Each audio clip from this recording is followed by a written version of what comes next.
Assalamualaikum warahmatullahi wabarakatuh. Perkenalkan, nama saya Renita Permatasari dari Prodi Manajemen Pendidikan Islam. Di sini saya akan menjelaskan tentang metode Sigma dalam dari mata kuliah Manajemen Mutu Pendidikan. A. Pengertian Sigma. Sigma merupakan suatu alat manajemen baru yang digunakan untuk mengganti Total Quality Management.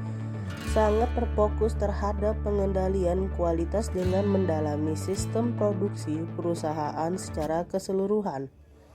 Sigma juga disebut sistem komprehensif. Maksudnya adalah strategi, disiplin ilmu, dan alat untuk mencapai dan mendukung kesuksesan bisnis.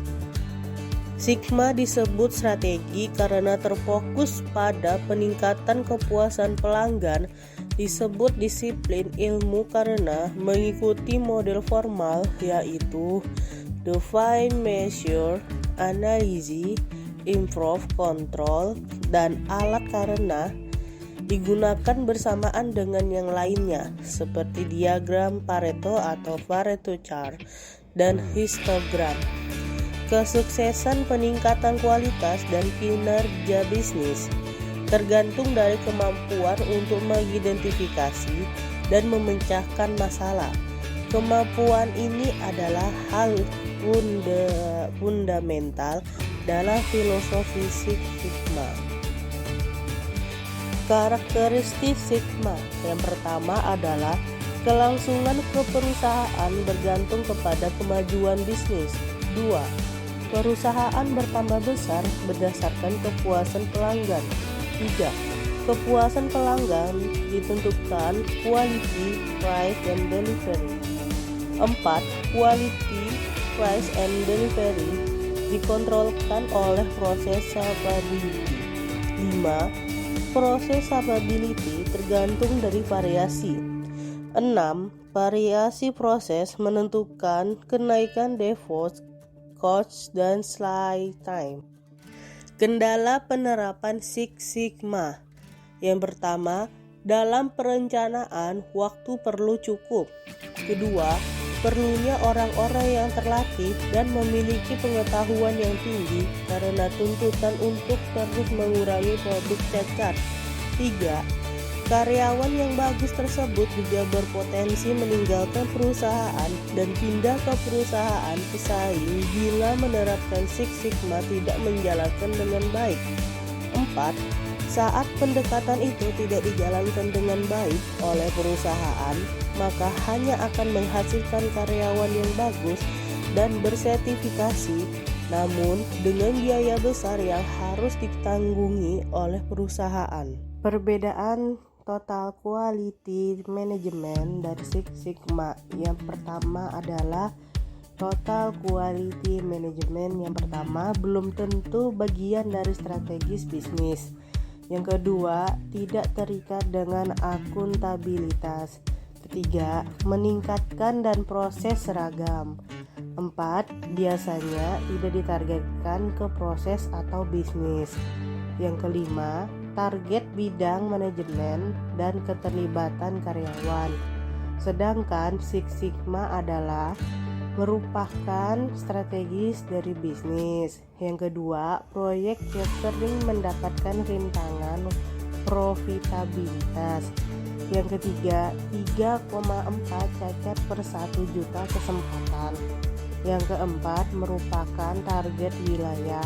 Yang terakhir, manajemen berperan aktif dalam semua tahapan Six Sigma. Prinsip Sigma adalah yang pertama, 1. Fokus pada konsumen. 2. Mengukur value stream dan mengidentifikasi masalah. 3. Eliminasi proses yang tidak perlu. 4. Partisipasi semua pihak. Yang terakhir, ekosistem yang fleksibel dan responsif. Tahapan GMAIC dalam Six Sigma. Yang pertama adalah define.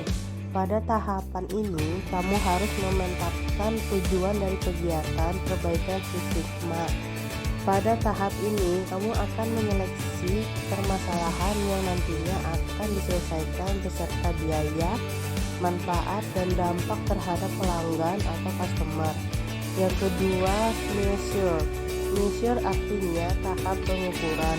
Tahap kedua dari Six Sigma ini dilakukan untuk menganalisa kondisi yang terjadi serta mengukur performa kinerja sebelum melakukan perbaikan. Yang ketiga, analisis. Pada tahapan ini, kamu akan menganalisis sistem untuk mengidentifikasi bagaimana cara untuk menghilangkan kesenjangan antara kinerja sistem atau proses saat ini dengan tujuan yang diinginkan. 4. Improve. Pada tahapan ini, kamu akan melakukan tindakan perbaikan terhadap permasalahan yang telah diidentifikasi dengan melakukan pengujian dan percobaan untuk dapat mengoptimalkan solusi dalam hak pelaksanaan Sigma. Master Black Belt, orang-orang yang bertindak sebagai penasehat atau mentor dan pemandu. Master Black Belt adalah orang-orang yang sangat menguasai alat-alat dan taktik Sigma dan merupakan sumber daya yang secara teknis sangat berharga. Black Belt dipandang sebagai tulang punggung budaya dan pusat keberhasilan Sigma, mengingat mereka adalah orang-orang yang memimpin proyek perbaikan kinerja perusahaan, dilatih untuk menentukan masalah, penyebab, beserta penyelesaiannya, bertugas mengubah teori ke dalam tindakan, wajib memilah-milah data, opini dengan fakta, dan secara kuantitatif menunjukkan faktor-faktor potensial yang menimbulkan masalah produktivitas serta profitabilitas, bertanggung jawab mewujudkan nyata Sigma.